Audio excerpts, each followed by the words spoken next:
Alright, welcome back to Keat 60 Hotshot Adventures.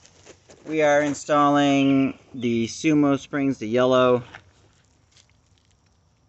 That's part number, the 312-54 in my case, because the 47,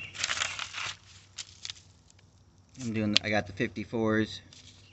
This is the heavier ones, but these are the all one piece. Going on a 15 Ram 2500. Alright, so I got it raised up a little bit. It's got it kind of under my drop hitch there. Give me a little clearance. 15 mil. Get your bolts. One there. And there's one right there. Undo those. That's what we're doing right now. Hold on. These gloves are not touch friendly. Okay, so here's the bump stop. These bolts you're going to reuse. Next step is there's no direction. One side just has a part number stamped on it. We're going to bolt this to the frame first, followed by it's going to be a puck. I have to go get the puck, but that goes to there, and the puck's gonna be there, and you're gonna screw that into there. Use some blue. I have a whole bottle of it, so I'm not using what they gave me. This is the 7/32. I don't think it's gonna focus. It's a small number on there. Anyways, 7/32. We're gonna tighten that up, and then that's going to pretty much be everything. Throw some Loctite on there, and we're just going to twist that on. So that's what we're doing next here.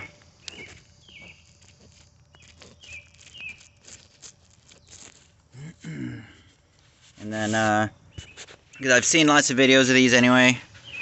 Pro Masters on 1500s, but I haven't really seen any of these installs on the 2500s. I've been looking online, and I think that it's like, I'm gonna guess the part number. It was like the 30 something part number. I haven't seen anything that was a 312 part number. Alright, so we're installing. So the good rule of thumb is, as you're putting this in, just start your bolts a little bit on each side.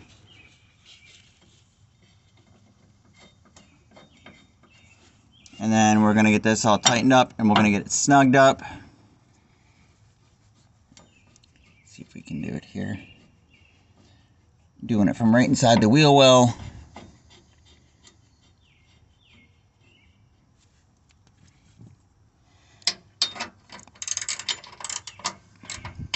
Get the ratchet to go the right way. No, I did not put any sort of thread sealant or any Loctite on these bolts. You can if you want to. I gotta switch hands here. These have been on and off a few times because I had bump stops on there, and then I had the timbrens on there, and then I took the timbrens off, and now I'm going to Sumo spring. There's a previous video I posted. I'm switching from timbren to Sumo because the timbrens were substantially too aggressive for what I'm doing. I thought they were going to be perfect. Apparently not. Alright, so ants. I love working outside. I'm going to stick that in there. And then there's the puck, and you want it facing like this to the back. So I'm going to need two hands for this to put it up there. And then it's going to go to the bottom. They're going to go into the plate. Tighten it up. Okay, so it's gonna look a little something like this.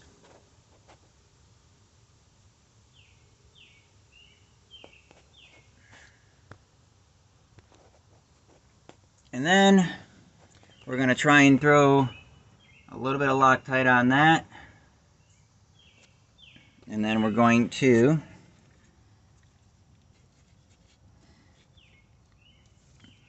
Put that in there. We're going to line it up with the bolt. Spin it up there. Make it as tight as you can by hand. If you want to grab like a oil filter wrench or something like that, big pair of channel locks, you can to make it as tight as you can. And then that's basically going to be it. So that's what we're going to do next. And if you're like me, you're going to struggle trying to put the Loctite on that nut. So just put a dribble of it right on the edge down the bolt hole. It's going to serve the exact same purpose. Okay, and we spun it up, and that's where we're at. Let's try and give you another view. Alright, get up under here. And that's what she'll look like. Plenty of space, but again, like I said, it's still jacked, so we'll see how much space we have once we lower it down. Overall, looking from vertical clearance, it'll come right down exactly where it's supposed to. Because you can kind of change the direction of where that moves, because it's just a single bolt. So you can kind of twist it left and right a little bit. So that looks pretty good. Alright, off to the other side. I'm not going to video the other side really, because it's exactly the same. The only difference is you got a couple more things in the way. Let's go over here real quick. Because you've got your rear track bar. So it's just in the way. It's going to make it just a tiny, maybe an extra minute longer to deal with it, but that's what we're going to do next.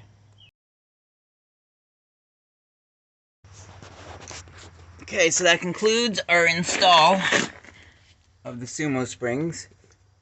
There's a tiny bit of clearance, but I kind of like where they're sitting. I would have preferred not to use a spacer, but you don't have a choice because they're there for the... Without the spacer, that would touch your bolt, so the spacer has to be in there no matter what. I'd say I had a little bit more space. Not really too much more space with the timbren on that side. And then here on the passenger side, kind of hard to see with the exhaust and everything, there is a bit more space over here. Just a bit more. Because this side, the passenger side also doesn't have, you know, your fuel tank and everything else. So, overall install was super easy. I took maybe 30 minutes tops to just kind of making this video and everything. So, they're in. They're ready to work. So, I'll, of course, make a video review probably in the next few days since I have a job. It's going to be about 7 hours on the road to move a vehicle. So I'll have my 20-foot car trailer and that on the trailer. So car trailer is about shy 3,000. I'm picking up an old Ford Bronco, so maybe another 3,000.